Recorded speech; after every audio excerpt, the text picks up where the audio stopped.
Hey guys, welcome back to our latest episode of Fat Kid Certified Sports Entertainment. I am back with the Fat Father. I am back with 1/3 member of Fat Kid Certified. Craig is back and joining me today. We're going to talk about fantasy football and a lot of different categories when it comes to it.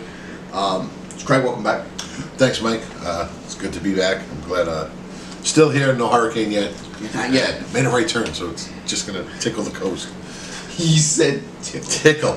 But it's like Christmas in late August, early September. Just a little bit. So, but it's fantasy season. Hold on, but is it like the Americans' Boxing Day? Like Canada doesn't have Christmas, but it has Boxing Day? Do they fight each other all day, or? No, they give gifts in boxes. Oh, boxing stuff. I was thinking boxing. Rocky Balboa. No, I don't know. This is like the second best day of the year next to September 5th, my birthday. I do love the opening of drafting and fantasy season. Oh, God, it's so much fun. Smack talking with your friends all year, making fun of your friends because they don't know how to draft the right way. Guys who dump guys that they really shouldn't. Me? Yeah. Plenty of other people I've played fantasy with that will just drop anybody at the... Oh, that running back might run the ball next week. I'm dropping a big guy. Big mistakes. Derrick Henry, I'm looking at you. Looking at you. Figure it out. I got him on my keeper team. Yeah, you're welcome. Yeah, I know. You dropped him. Thanks, buddy. And he helped me get the third pick, not even smelling the playoffs. I mean, I have the second pick and didn't smell the playoffs either. Well, yeah, just imagine how much better you would have been if you kept Derrick Henry. I still would have been. Yeah, you probably would have been. I would probably have the 2 pick. Yeah. All right. Which we'll get to later. I mean, you probably would have drafted the same guy. Yeah, most likely. Most likely. Some other fun things we're going to talk about in this episode. Teams to avoid completely.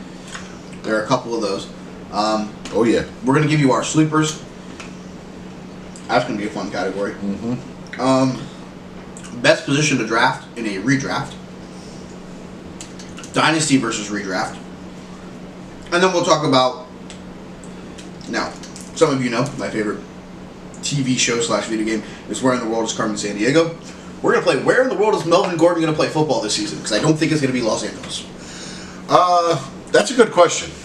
There are some teams out there that when you look at their run game, a couple of teams come to mind. Green Bay, Tampa.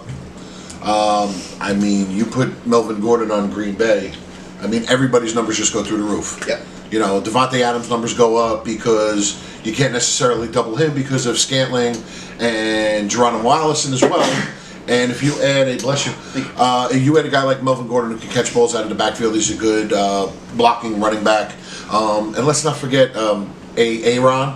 Aaron. Pretty decent quarterback for the Green Bay Packers. He's done messed up. So, I think if you put a guy like him, I mean, not only fantasy-wise, I mean, Green Bay's got to be a top favorite if they do land him. I'm looking currently at CBS Fantasy Sports, 32 running back position for all the teams. Packers, their quote is, quote, Dexter Williams continues to bury himself on the depth chart. Aaron Jones and Jamal Williams are the only draftable running backs on this team. Jones isn't one of my favorites. So Melvin Gordon could see a potential landing spot and a potential blow-up spot in Green Bay.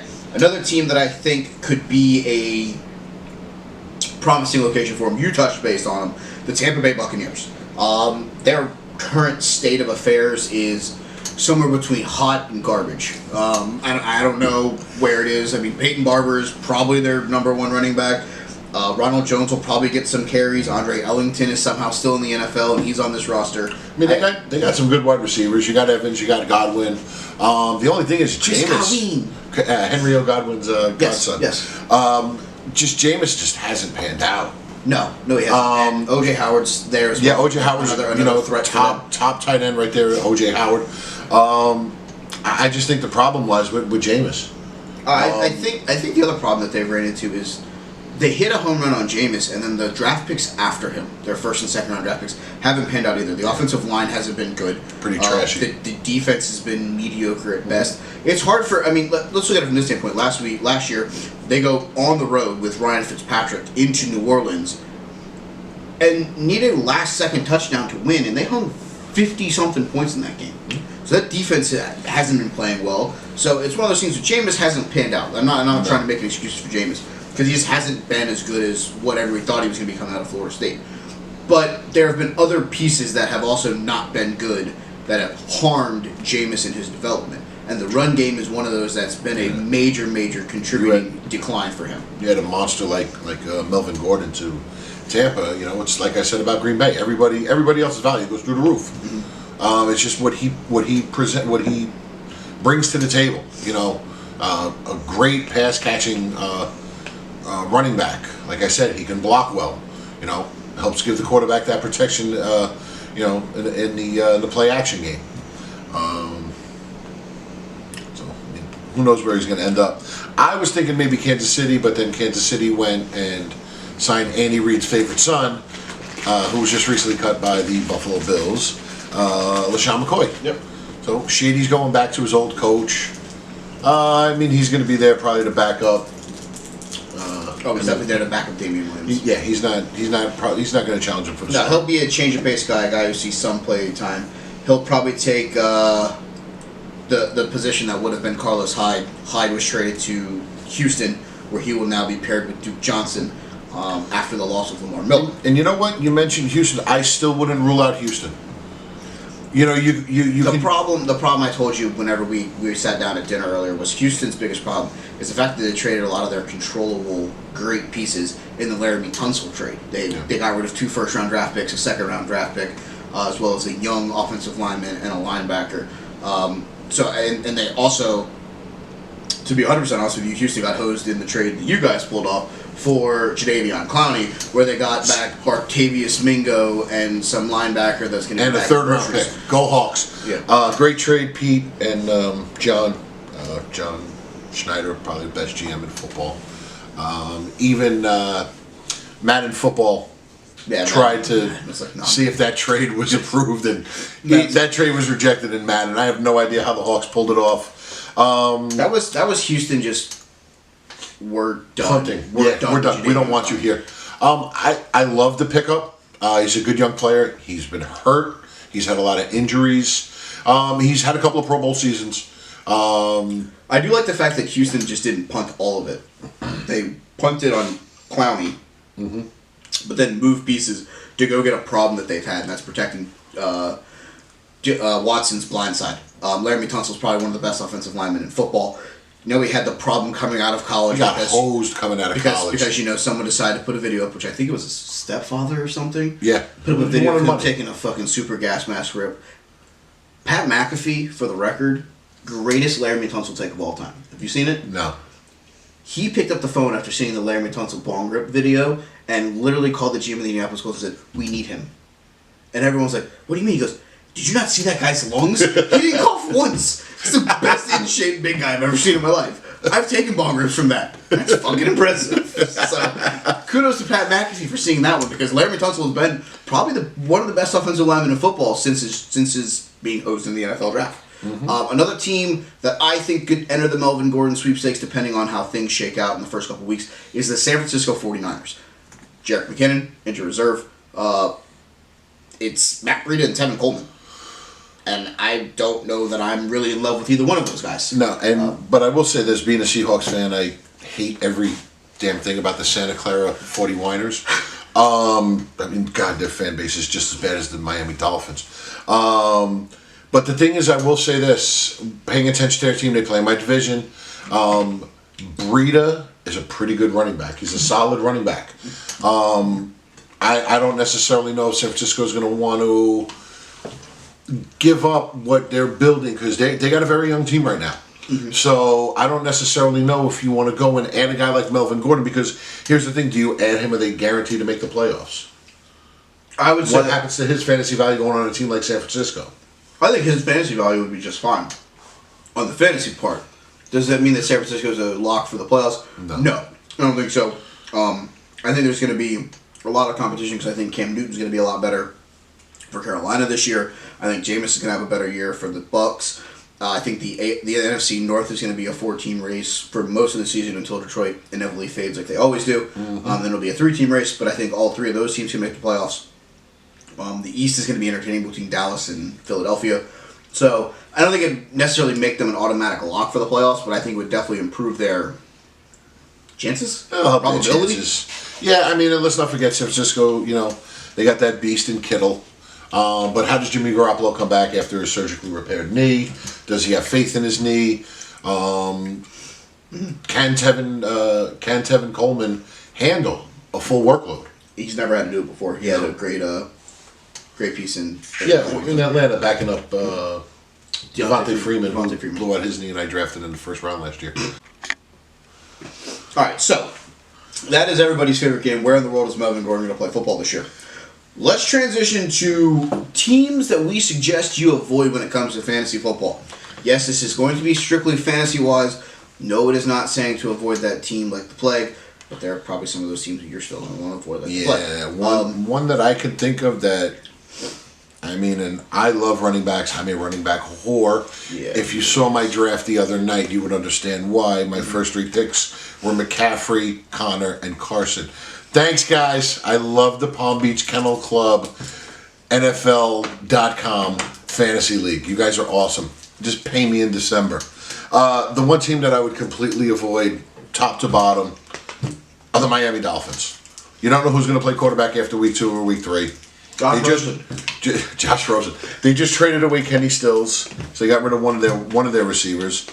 They got okay running backs, but if you have no, if you don't have any receivers, no tight end, and you have no quarterback, how good are your running backs going to be? How good are your running backs going to be when you're down 30 points in the 4th quarter? I wouldn't even bother with them. I wouldn't even want one as like a 5th wide receiver. Running back. The only person that I would say right now on their active current roster that I would say is probably draftable would be Devontae Parker. He's the only one I'd say is draftable. Once the inevitable change is made from Ryan Fitzpatrick to Josh Rosen, I would say Rosen may be a valuable backup quarterback depending on if your guy's on bye, depending on what the matchups is, stuff like that. A team that I would say that you should avoid like the bubonic plague, the Buffalo Bills.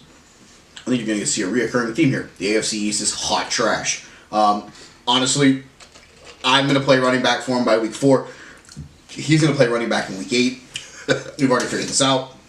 I need the extra couple of weeks to lose some weight. Yeah. The fact of the matter is their only real good controllable asset is Josh Allen. Yes, they added a couple of decent wide receivers in, look at me, I'm John Brown. But they just cut LaShawn McCoy. Who is it that's going to be running? Devin Singletary. He's a guy that, you may take a flyer on. As a sleeper late in a redraft or even a dynasty spot. But it's not someone that I'm dying to go, I need to move up to get somebody from the Buffalo Bills. Yeah. Josh Allen's really probably the only piece that I think is a real asset. But he still has to prove that he can hit no-name target receivers and have them not drop the football. Yeah. So I would probably say Buffalo is another one. And they went 4-0 in the preseason. Yeah, and didn't Detroit go 4-0 in the preseason the same year they went 0-16 in the regular season? Means nothing. The only thing that means winning anything in the preseason is to stay healthy. Another team for me that I would... who else but Evan Ingram? That's the Giants. Yeah, that's the Giants. Mark Ingram on the Baltimore Ravens. Other than him, their defense. But other than that, what offensive weapons do they have? Justin Tucker's tits. Justin Tucker's tits. He's a good kicker. Lamar Jackson, hot. Good young quarterback. Now everybody has film on you. What's going to happen when you have to force... His throwing motion is hot trash. Yeah, so what's going to happen when he's forced to stay in the pocket and has to throw? Who are his receivers anyway? They still have... Willie Snead, I think, is on that team. Okay, Willie Snead is still playing football. How? He played for the Saints 20 years ago. His hairline looks like he played 20 years ago. Yeah. Well, let's look at that roster real quick. Because now I'm intrigued. Is Mike Wallace still on their team? RG3 is their backup quarterback. RG3. All right. Willie Snead, 5th year out of Ball State, Ball So Hard University. Jaleel Scott from New Mexico State. Seth Robert from West Alabama. Chris Moore from Cincinnati. I was thinking Jaleel White. I'm sorry. Urkel. Steve Urkel. 2 rookie One of them I actually think should be really good for them. That's Marquise Brown, the rookie from Oklahoma, and then Miles Boykin, the wide receiver from the University of Notre Dame.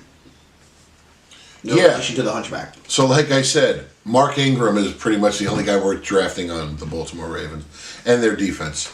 Trace McSorley will play a game at quarterback before the end of the year is over. No. Marty McSorley plays hockey. See, all these guys. This caramel stuck in my mouth. The Werther's original? Mm-hmm. This is the kind of candy that old people used to give kids. Here, Sonny, have a Werther's. No, the hard ones. It's candy. Yeah, the hard ones that break your goddamn teeth. All right. Okay. A team that I would say that you should avoid.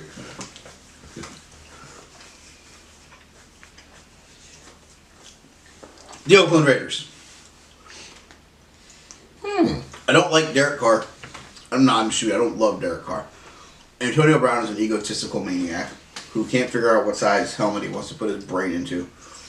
I don't love their running game.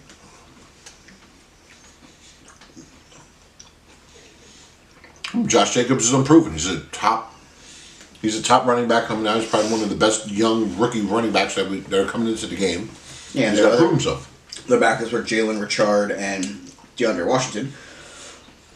Their wide receivers are nothing to write home about. Tyrell Williams, J.J. Nelson, Dwayne Harris, Ryan Grant, of course Antonio Brown, rookie and national champion winner Hunter Renfrow from Clemson. I do like Hunter Renfrow though. Tyler Williams though, you know, I don't love when the guy who froze his feet gets double covered, somebody's gonna be open. I don't like their tight ends either. They have no proven tight end. Derek Carrier, Foster Moreau, a rookie from LSU, and Darren Walker from Georgia Tech. Their defense hasn't been the same since the trade of Khalil Mack. So I don't really know if I'm necessarily all in on anybody really from the Oakland Raiders, and that's including Antonio Brown. Josh Jacobs would probably be the only guy that I would probably want in the first 2 rounds, but I know someone's going to take Antonio Brown in the first 2 rounds. For redraft, you know, Josh Jacobs is going in the first 2 rounds. That's a super reach. Another team for me, the Cardinals. Oh God, they're terrible. Yes, David Johnson is a top 5 running back. Yep. Okay? Find me somebody else on that team is top anything. Larry Fitzgerald has had a great career. He's like 36 years old. You're not drafting Larry Fitzgerald in like your first 7, 8, 9, 10 rounds maybe. If you do, you got a problem. And yeah, let's go out and get Kyler Murray. Okay? Some excitement about him. They want to compare him to Russell Wilson. Don't do that. 5 minutes into, he's going to decide that he wants to play baseball. He had a pretty atrocious preseason. And they only have one backup on the roster, and it's Brett Hundley, who was the backup for Aaron Rodgers for the last 4 years. I mean, Christian Kirk, second-year wide receiver, should have a good season. Hopefully he can build up a good rapport with, what's the little guy's name again? Kyler Murray. If he could build up a good rapport, yeah, maybe later on in the season they could be of some value, but... There are 2 receivers on this roster with over 10 years in the NFL. Larry Fitzgerald and... Did he sign Bolden again? Michael Crabtree. No. Oh, God, Michael Crabtree. They have I remember him. They have Keyshawn Johnson. His son? I don't know. It's K-E-E. Oh, Sean not K-E-Y. No. The Y is silent. Yes. They have 2 tight ends that have been in the league 9 years. Former Cincinnati Bengal Jermaine Gresham and former... He's still alive? Yes. I'm glad he's still alive. I just think he cross him off the list then. And former Miami Dolphin Charles Clay. We've really put a lot of really good talent around Kyler Murray in Arizona. Yeah. Let's see how marketable he is when he's 1-7. You know how valuable he's going to be. I'm going back to playing baseball for Oakland. That's how valuable he's going to be. And I guess the last team that I would say to avoid, if you can, most pieces of this team, it's going to be a surprise to some, and it's the Tennessee Titans. I like Derrick Henry. We've talked about him a little bit. I like Deion Lewis in a PPR league. I love the fact that Delaney Walker is healthy. I'm a big fan of Corey Davis. I hate the fact that you don't know which one of them is going to play quarterback this week. It's the same problem that a couple other teams we've talked about have had. I hate Ryan Tannehill. Marcus Mariota can't stay healthy. I think that's going to be a big knock on the Titans, any of their offensive pieces. Maybe with the exception of Derrick Henry, because Derrick Henry can just run through arm tackles. So Henry's probably really the only guy. Delaney Walker's back and healthy. Had foot problems last year, so he's back and healthy. I like Walker. I would like him a lot more if I had someone that I could trust throwing him the football. I mean, to be perfectly honest with you, if he was on Green Bay, even if he was in Arizona with Kyler Murray, as a piece that, oh, hey, at least Kyler Murray has somebody to throw the football to that isn't 7,000 years old. It's true. So it's just one of those things where I'm not a great fan of the Titans and their problems that they're going to have at the quarterback position, because they're really feeling like, I don't know if it's like a stopgap or what, but I feel like if they're going to do what the Dolphins are doing, and that's changing their logo to the battleship. You mean the fire sale that's going on in Miami? The fact that they're trying to find a way to draft both Tua and Sunshine in back-to-back drafts to have all the quarterbacks. Good luck. And they'll still screw it up. Oh, duh. All right. So those are the teams. Well, I had one more. All right. One more. I'll make this kind of quick. The Redskins. Oh God. Jordan Reed, another concussion. I think he left his brain somewhere terrible. in the middle of just terrible. I mean, it's a terrible injury for this guy to keep having year after what is year. That, like his seventh? Yeah, something like that. I couldn't tell you a wide receiver on that team worth having. Darius Geis, running back. He's going early. Adrian Peterson, I'm pretty sure AP's going to be running the ball. Probably like 12 to 15 times a game.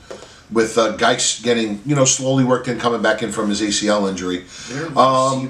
There are a couple of other teams on here that they have 2 to 3 maybe good players. Jacksonville. Like the Giants. I mean, Saquon Barkley, best running back in football, no doubt about that. Evan Ingram, good, young tight end, top 5, top 8. Shepard, if he's healthy. And Sterling Shepard. Golden Tate's on a 4-game suspension. Corey Coleman got hurt. Yeah. You look at Jacksonville.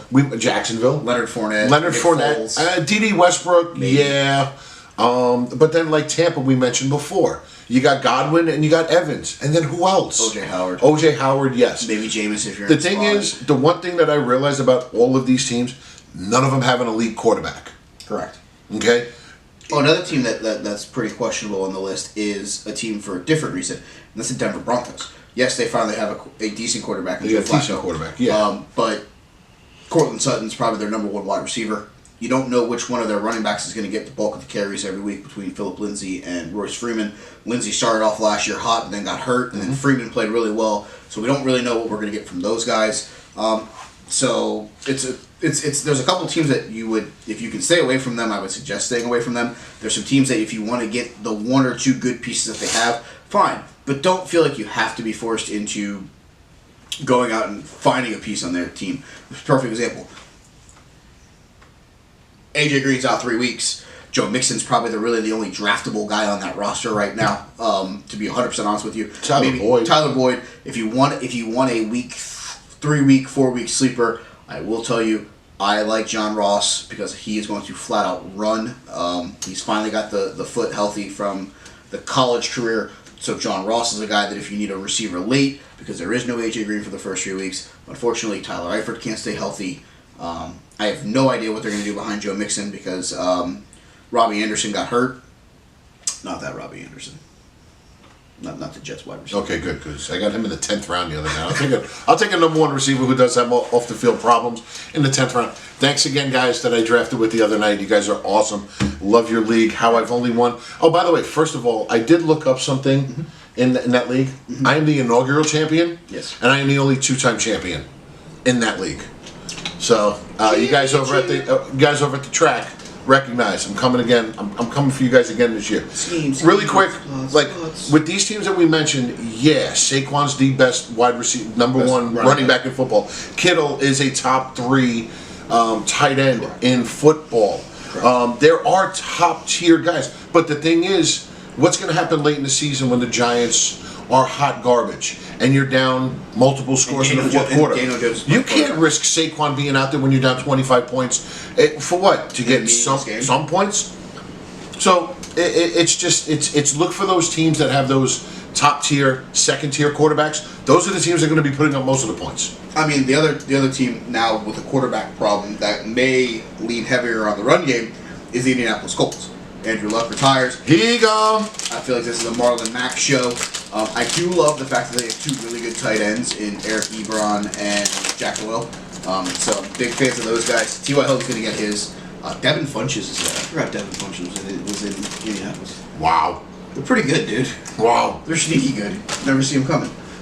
So I'm kind of intrigued about where the value is with Jacoby Brissett. Guy who's been really, really good in the past.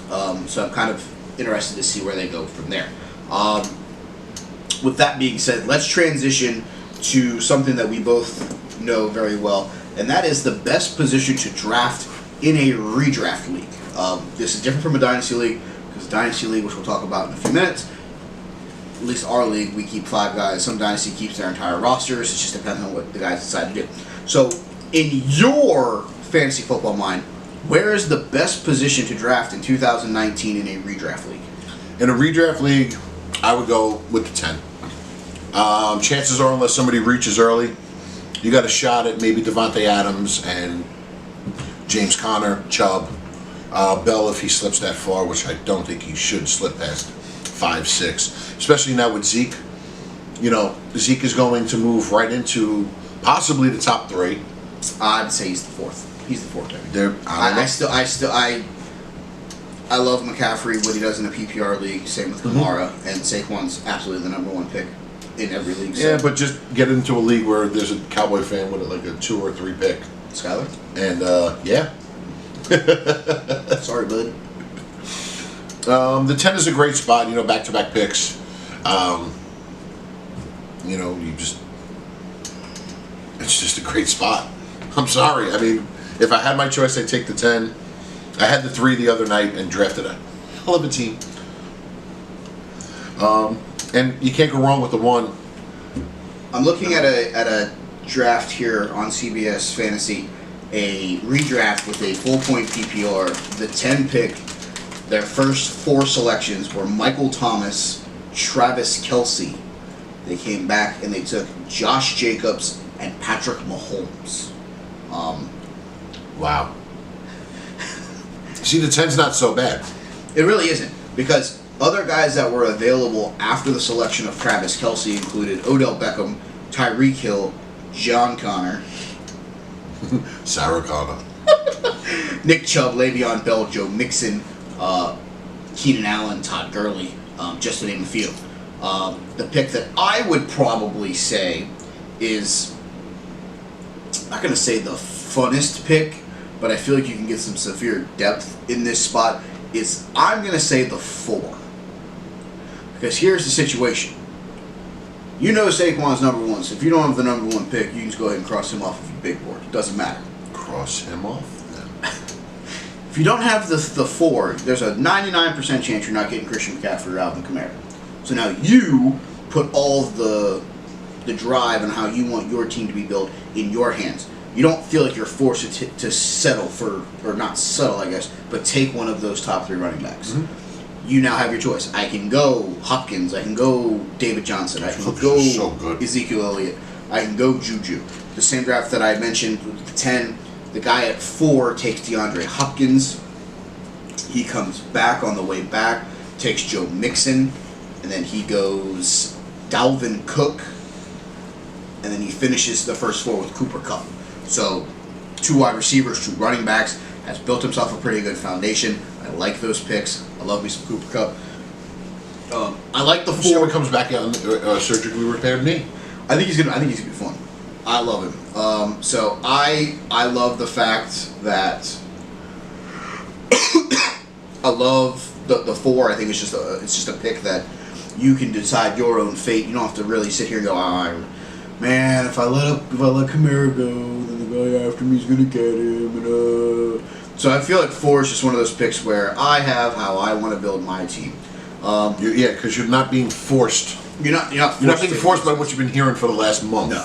So the guy at 4, his final overall roster was Hopkins, Mixon, Cook, Kupp, Kenyon Drake, Jarvis Landry, Aaron Rodgers in the 7th round, Jared Cook, Marvin Jones, Chris Thompson of Washington. I don't know why you would draft him. Jordan Howard, Kiki Kote of Houston, Kyler Murray, Marquise Lee, the Bills, and the kicker from Minnesota, Vedvik. Okay. How did the guy with the 10 do? I'm scrolling to it. It's going to take me a second because it's at the bottom of the page. I like the depth that he has in some positions. I don't like the pick of Chris Thompson. I really didn't like that pick at all. Kenyon Drake. I don't hate the Kenyon Drake. I don't hate it. I don't love it. We need to see, but you need to see what other running backs or receivers were available at the time. Correct. The 10 ended with Michael Thomas, Travis Kelce, Josh Jacobs, Patrick Mahomes, Chris Carson at 50, DJ Moore at 51, Sony Michel at 70, Miles Sanders at 71, Dante Moncrief, who is in Pittsburgh, Tyrell Williams of Oakland, Deion Lewis of Tennessee, Devin Funchess, Kareem Hunt, the Ravens defense, Greg Zuerlein, and Paris Campbell of the Indianapolis Colts. Yeah, I'll take the 10. Yeah, I think that's a great draft. I mean, it's the one good thing about having the back-to-back picks. I said on it before, I have the 5 pick in another draft we're doing tomorrow night. I love the 5. You're right in the middle. Excuse me. No, that was like a cough sneeze thing. Cough sneeze. The thing is, you know who's after you, what their needs are, what your needs are. Mm-hmm. You know, if when it's, you know, we're coming back 7th, 8th round, you're looking for possibly your first, maybe a quarterback, you know, maybe a 3rd or a 4th receiver, 3rd or 4th running back. You're waiting for a 3rd or 4th running back in the 8th round, you're looking for a 3rd running back, you're in trouble. Yeah. Get your running backs early, kids. But no, it helps with your strategy. You know, you see who's behind you, you see who's on the way back. But with the 10, it's just like 2 best right there, bang bang. Mm-hmm. You have the 1, you start off with the best player, and then same thing like the 10. Yeah. All right. So the one pick I feel is the cop out because you know you're taking Saquon Barkley. Mm-hmm. So you know that you're on your way back. You could take another running back. You know, kind of do the strategy that you went with the 3 running backs in your first 3 picks. With you picking at the 3. I think that was more of a gift because I don't understand how Connor and Carson were both there in the 2nd and 3rd round. Well, I believe somebody took Damian Williams in the 2nd round, which left the next guy taking a receiver and the other guy after him taking a receiver. And when it was on me, I wanted to take Juju. Juju was already gone. Juju on the beat. Tyreek Hill was gone. And I was looking at the receivers that were available, and I was thinking, you know, why not have 2 RB1s to play every week? Yeah. You know, McCaffrey's going to catch 80 to 100 balls. Maybe this year with Antonio Brown gone and really nobody really challenging Connor. You know, I mean, Jalen Samuels is there. But, I mean, Connor could probably have 70 to 80 catches this year out of the backfield. Yeah, he could be a PPR machine. You know? Absolutely. So the value, I guess, more inclined is really league-oriented as well. Because if you're a team where you know that you're going to get a full point for a catch, you may sacrifice a little bit on the running back edge and draft guys like Geis and Eckler, Deion Lewis, who's going to get the PPR catches in Tennessee, Duke Johnson, who's been a PPR machine for the last 4 years.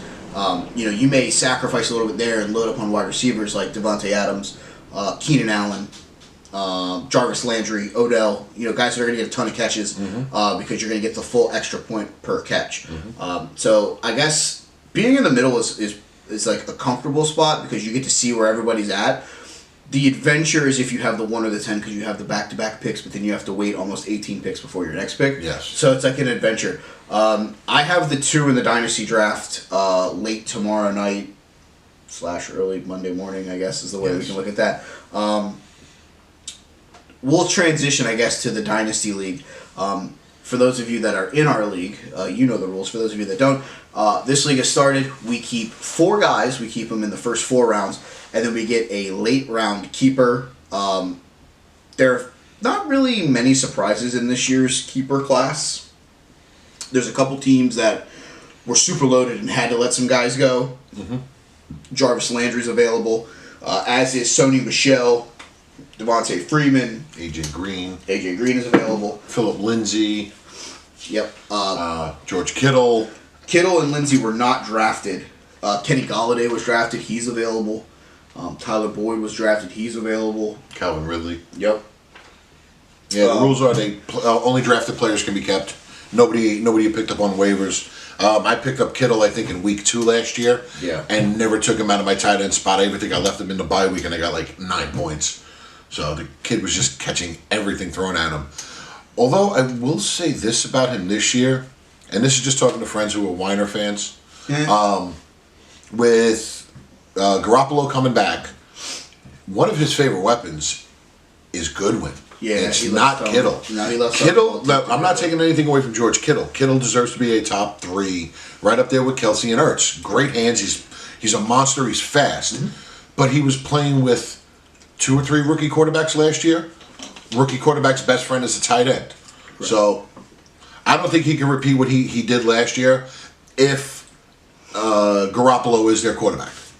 Garoppolo likes to throw the ball to the outside. Absolutely. He likes dumping it off to his wide receivers. So, absolutely. To be 100% honest with you, and anyone that watches this video in the Snow League, congratulations. You may get a little bit of insight. If available at the 2, he is definitely someone that is on mine and my teammate's big board. My teammate is in love with him. I'm in the same boat that Craig is. I don't know if he's going to be able to produce what he did last year. And that's not a knock on Kittle. It's just the fact that Garoppolo loves extending the field, loves sending it down the field. Big arm, wants to show it off for some reason, rather than just taking the 12 to 15 yards that are there on plays where he's open in the middle. He's tried to force balls before, so I'm a little bit worried about that. So my roster looks a lot different than his roster, and we're only 1 pick apart. I'm the 2, he's the 3.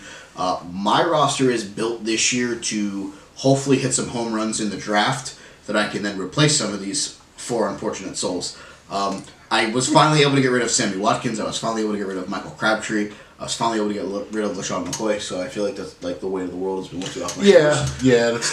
Those aren't bad guys, to get rid of. Yeah, that would have been a great fantasy team. I don't know, about 7 years ago. I'm glad they're not on my roster anymore. My keepers going into this season, I have Christian McCaffrey, who we drafted 2 years ago, will be a part of my team until the legs fall off. I have also kept your boy Rashad Penny, whatever. Yeah, he's a change of pace back for the Seahawks. Until he gets traded to somebody at the trade deadline. Yeah. Bosworth. The reason why I'm a Seahawks fan, this man right here. The GOAT. Lay GOAT. Yeah, he's the GOAT at texting. Lay GOAT. Brett Favre. All right, so I also have Royce. I make your mother moist. Freeman. Love him. I think he's the GOAT. I think he's the greatest nickname of all time I came up with at the draft last year. Everyone was laughing so hard they cried. Yes. I'm also keeping Michael Thomas in the 10th round. And who's my 4th keeper? I don't even know anymore. I don't know. Oh, Cooper Kupp. My little Cooper Kupp. Yeah, your keepers are completely different from mine since mine are all good. GFY. Le'Veon Bell, Derrick Henry. My 2 receivers are going to be Robert Woods and Tyler Lockett. I'll take my receivers over yours. Sure. Go ahead. And my 15th round keeper is some guy named Chris Carson. I hope he pans out to be really, really good. Go Hawks again. You really would take your wide receivers over mine? I love Lockett, dude. You're taking Tyler Lockett and Roberto Woods over Cooper Kupp and Michael Thomas. No, not Michael Thomas. No. I said receivers. Yeah, okay. One of them, not 2 of them. Not both. I'll trade you Lockett and Woods for Michael Thomas. How about you go fall off cliff? It's me, your daddy, Roberto. This is Roberto. And since we know who's going first... it's pretty confirmed that Josh Jacobs is coming off the board at number 1. And I know Mike isn't taking my guy. I'm not. I am going against one of my rules of This is first round. This has been a big rule for him. This is huge. I'm taking Baker. I'm taking Baker in my dynasty league. I know that one of the guys that I'm keeping this year, I'll probably drop anyway. If Henry doesn't catch anything out of the backfield, it's an easy decision.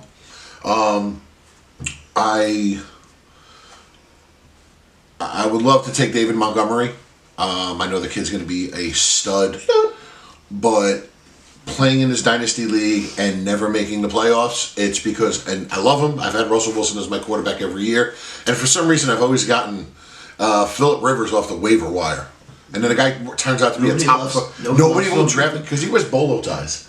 No, it's because he has 37 kids. Yeah, well, I mean, I'll pull out every once in a while.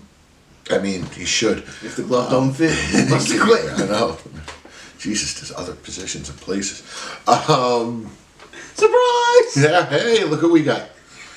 So yeah, I'm going to take a quarterback because I realized, like I said, I had Russell Wilson. And just the inconsistency and not knocking Russell. But when they shifted over to a run-heavy offense, his numbers went down. And, when your quarterback's putting up 19 to 22 points a week, it's not going to cut it. It's nice, but it's not winning this league, especially with guys having loaded teams like Alvin Kamara, Saquon Barkley, David Johnson, and Patrick Mahomes. And Zach Ertz. Oh, and Zach Ertz. Yeah, that's like the guy who wins the league every year. Fuck you, Danny. Hold on. I got something for you. Oh, I thought he was gonna fart. I just love Baker's future potential. Second year, he's got lots of weapons. Let's be real here. The entire reason why you're drafting Baker Mayfield at 3 is for your new team name. Well, yeah. I changed my team name because of him. The floor is yours. A Waker and a Baker. It's a great team name. Are you kidding me? So, with us having two... But I will tell this to Mike right now. I'm taking best available running back on the way back. Oh, no, you told me that. Okay. You told me that. Remember. Yeah, you told me that. Yeah. I'm going to tell you straight up right now. I think our list is really narrowed down to 2, maybe 3 names. Kittle. I love me some Sony Michel this year. I think he's going to run the shit out of the football in New England. Because he's going to be on the field all 3 downs. I think James White will also be out there in 3rd and longs, 3rd and mediums. And another name that's been bouncing back and forth between us has been, of course, as you mentioned, Montgomery, but as well the name of Devontae Freeman. If I had to pick right now, I'm trying to lean towards Sony Michel. My teammates leaning towards Kittle, so we're going to have a spirited conversation tomorrow and try to get on the same page in that pick. If we don't go Sony Michel, then I think we're in the same boat you are coming back, where we have to take the best available running back, because we need another running back that's going to get us for sure carries, something we don't have with Penny and Freeman, at least not right away. Oh. All right, so with that being said, that is kind of where we stand with our first round of the Dynasty League. Let's go to something that we're going to have some fun with here. We're going to go with our sleepers for the 2019 season. What we'll do, we'll go back and forth. I'll let you start. You give me one, and then you give me the reason why you're on your list, and then I'll counter with somebody, and we'll narrow down our list here. I like Jacoby Brissett. I mean, if I'm not taking him as my starting quarterback, definitely take him as a backup. 2-quarterback league, for sure. Mm-hmm. The one thing that I don't think a lot of people have talked about ever since Andrew Luck retired, quit, walked away, bruised his ego, which I think he'll be back in a year or 2, and he's going to play in New England. I think he's going to, who was it? Or the XFL. Yeah, because his dad's the... Yeah, okay. He's going to come back in 2 years. He's going to be the face of the XFL. He's going to be the reincarnated Tom Brady. The one thing in Indianapolis, they completely rebuilt their offensive line for Andrew Luck. Correct. So, let's not forget T.Y. Hilton, Eric Ebron, Marlon Mack. O'Doyle rules. O'Doyle rules. O'Doyle rules. Yeah, but O'Doyle, the banana peel, the car. Your whole family's going down O'Doyle. Yeah, they did. But first... They did. I got to do some study. So, I think with that entirely built, newly built offensive line, I think Brissett's got a chance to be... a top 15 fantasy football quarterback? Yeah, definitely a quarterback 2. I mean, it would take a miracle for him. Low end quarterback 1, high end quarterback. Low end if he's lucky, yeah. High end QB 2. Yeah. All right. My first sleeper is a guy that I've mentioned. I mentioned when we talked about this team right here. It is John Ross. The speedster is going to be healthy this year. I think Andy Dalton with this new offense. Stan Ross was the boss. Stan Ross. He's the boss. Yeah. Mr. 2099. Yeah. Oh, they took that one away. Was it They sacrificed it for the team. It's like Jackie Moon. They won in 4th place. Everybody loves everybody. So I'm gonna say my first sleeper here is John Ross. I think the speedster's gonna have a great year. I think he's gonna help expand the field, and I think it's something where, not having AJ Green is a helpful but hurtful thing in many different ways. John Ross is going to be a guy that's going to sit in the slot probably most of the year for the Bengals. May get pushed to the outside for those first 3 games with no AJ available. But once AJ comes back and takes his spot as wide receiver number 1 on that depth chart, you put Ross back in the slot. He's got great first step. He's really quick, so I think he's going to be able to blow by some slower members of the middle linebacking core and some guys in the safety position. So I think John Ross is the number 1 sleeper for me currently on my board. My number 2 is Valdez-Scantling out of Green Bay. And the thing with the Green Bay wide receivers, you see this coming the year before. Geronimo Allison. Geronimo Allison's now there too. Okay? A few years ago when Randall Cobb was their number 1, they had some young kid, Devontae Adams. Yeah, something like that. Okay. You see these guys progress year by year. It's just what Green Bay does. They can't produce a running back if their life depended on it. No. Okay? I mean, hot trash running in the backfield. But their receivers, I mean, they always have these great young up-and-coming receivers who turn out to be studs. And because they got they got one of the best, 1970s biker mustaches right now. Oh, great.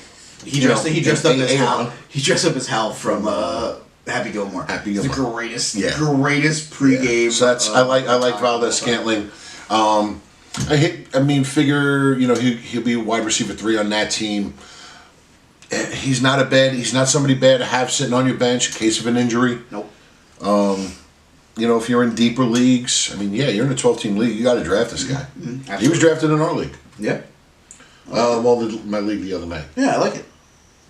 My second keeper is a guy that may surprise some of you. He is a former Indianapolis Colt. He's now in Pittsburgh. He's going to try to not fill the shoes of Antonio Brown, but could be a guy that could catch a lot of passes because Antonio Brown is no longer there. That is Dante Moncrief. I think Moncrief is going to slide into that second wide receiver spot right behind Juju. He's going to pick up some of the, I'm not going to say the slack that maybe they haven't had after Brown and Juju. I like Moncrief. I think he's going to be a great piece for the Pittsburgh Steelers this year, which really hurts me because I'm a Bengal fan. I'm supposed to hate them. But this is a fantasy thing, and I'm trying to help you win a championship. I think Dante Moncrief is a guy that you could get probably in like the mid to late tiers of your draft. That could be a guy that you could hold on to, especially in a dynasty league, depending on how good of a year he has. He could be a piece that if you're a transitional team or a team going through a rebuild, that you could keep for a year, and he could be a guy that you could help build your roster from. And a guy that has something to do with what Mike was just talking about. He's talking about Antonio Brown going over to the Oakland Raiders. I'm talking about Tyrell Williams, wide receiver 2 on the Oakland Raiders. Correct. Had a pretty good breakout season last year with the Chargers. Yep. Now he finds himself. He's over here in Oakland.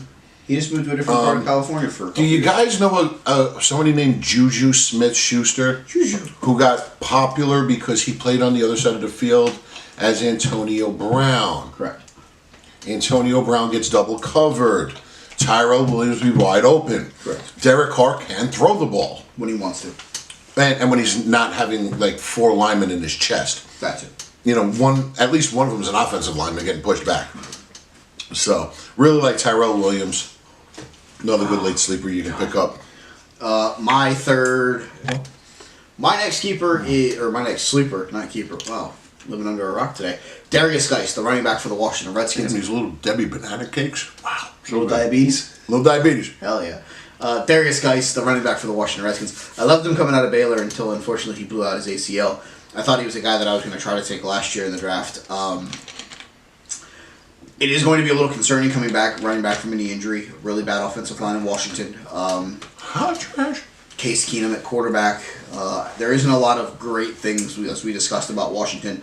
But Geis is probably the guy that's going to end up being the number 1 back probably by week 6 or week 7.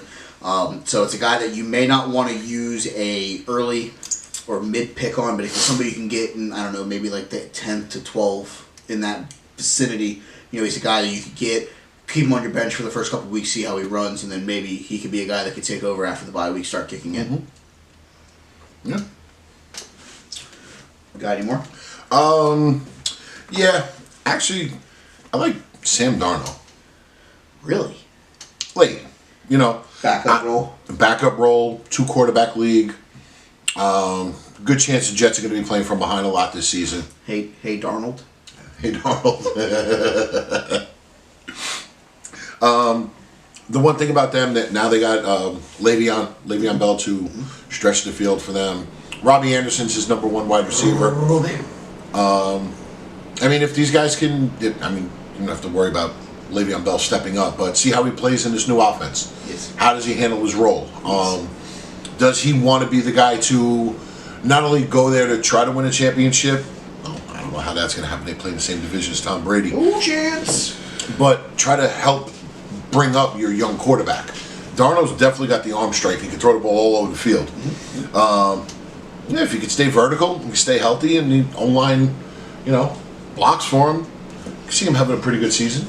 I'm not saying that it's not possible. I just don't know that I'm in love with Sam Darnold. I didn't say in love. He's the 4th guy I'm talking about as a sleeper. I mean, this could have been like a 2-minute nap I had. Sam Darnold's going to be a good fantasy player this year. All right, I was asleep when it happened. All right, we're back. My next sleeper is a guy that you're going to love. It is DK Metcalf.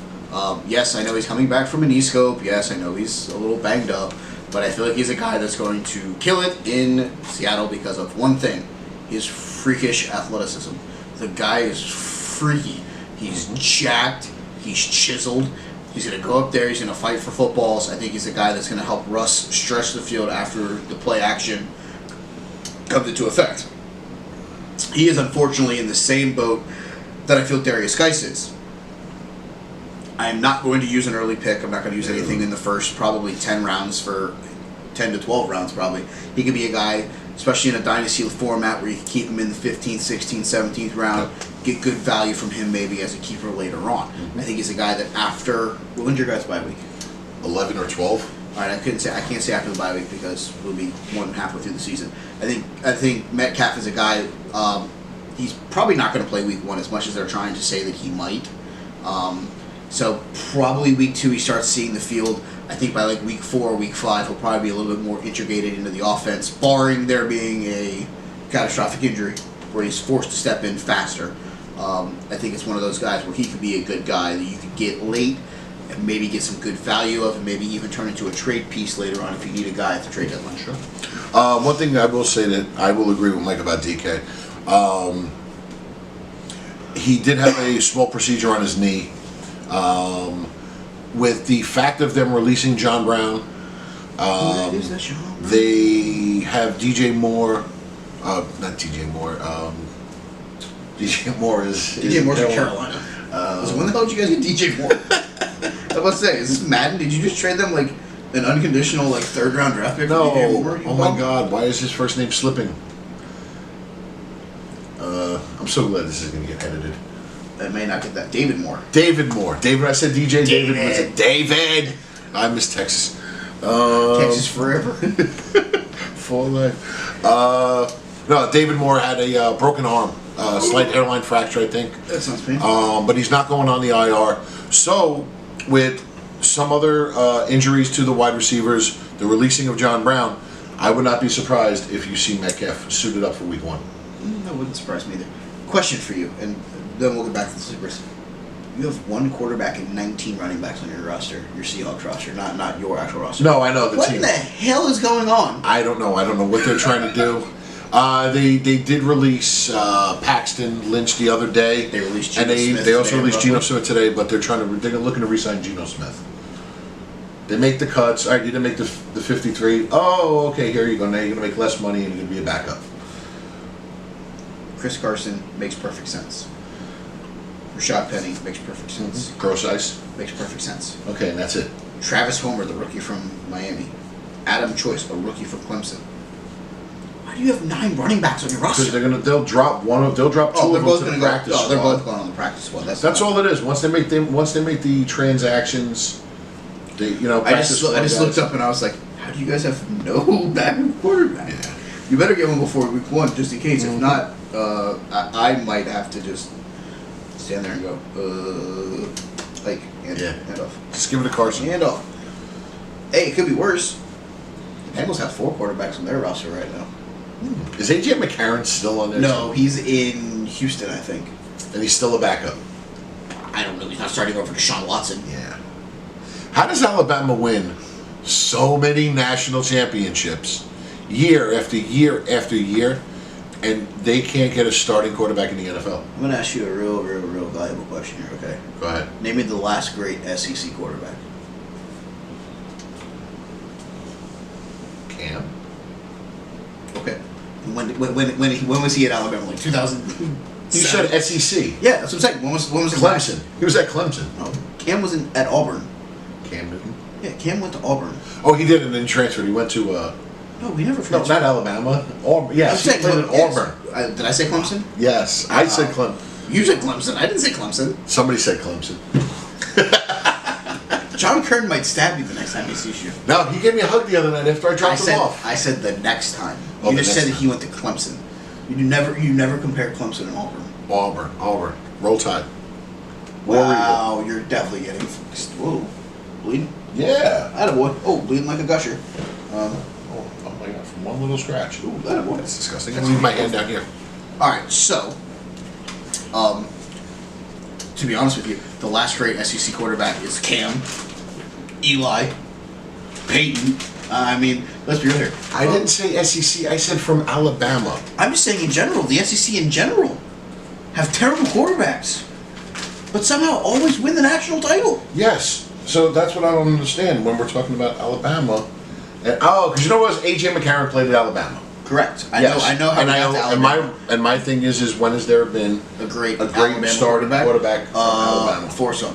Okay, thank you. No, he was a receiver. He was a running back. Go. He is hell like running. No, but I just brought up the comment. When is the last time the SEC in general had a great quarterback? I don't know. You name it. 1738. Captain's log. There it is. All right. Any more sleepers you want to hit on real quick before we transition? No, I mean there's just some good young players to watch out for, depending upon what league you're in. You know, if you're in a dynasty league, guys like Josh Jacobs, Devin Singletary, David Montgomery, Miles Sanders, DK Metcalf, Gallup, Justice, Miles Boykin. These are guys you're going to take in your first round, second round. Yeah, the dynasty is completely different from redraft. Redrafts, I mean, yeah, Josh Jacobs is probably going like in the 5th round right now. Singletary's going to move up since McCoy got cut. And Montgomery probably something like 5th, 6th round. So makes sense. Just have fun draft. You got a couple of more days. Depending upon where you live, you might only have a couple of days with power, so you got to get those drafts in quick. Free bird. We're just going to go stand outside with the American flag and just yell, there we free go. bird. So, with that being said, anything else you want to touch on before we round third and head for the plate? I'm good. I think we covered a lot. I think we did cover a lot. This one's going to be a long one, so thanks for sticking around if you've made it to this part of the video. So, that is going to wrap up the Fantasy Football edition with Fat Kid Certified Craig Horn. My next video will be up. It'll probably be after our drafts. I'll give you a quick rundown of who me and Craig drafted so you guys can watch along. My next Mount Rushmore will be the Pirates and the Phillies. We got the geographical anomaly fixed. So that's going to be the next Mount Rushmore video. Craig will not be here for that one, unfortunately, as he is going back to New York on Monday to get away from the storm. So this will probably be the last video you see with Craig for a little while. Unless I can go up there, he can come back down here before. So, Craig, I appreciate you coming on with me. Thank you. This was awesome. This was so much fun. So, follow him on Facebook. Add him as a friend. He may accept your request. Probably not. I don't know. He's kind of a dick sometimes. I mean, you are. Follow. Make sure you guys hit that like button, subscribe, all the fun stuff. Turn on your notifications. Follow me on Instagram at fatkidcertifiedse. Also Twitter at TheyCallMeBert. So, with that being said, I think it's time for us to go get a snack. So, just because I love midgets doesn't mean I'm not going to take somebody's friend's request. If you have a midget in your picture, though, he's going to accept it. Oh, yeah, you're my friend. All right. You're my friend. Let's eat. Let's eat.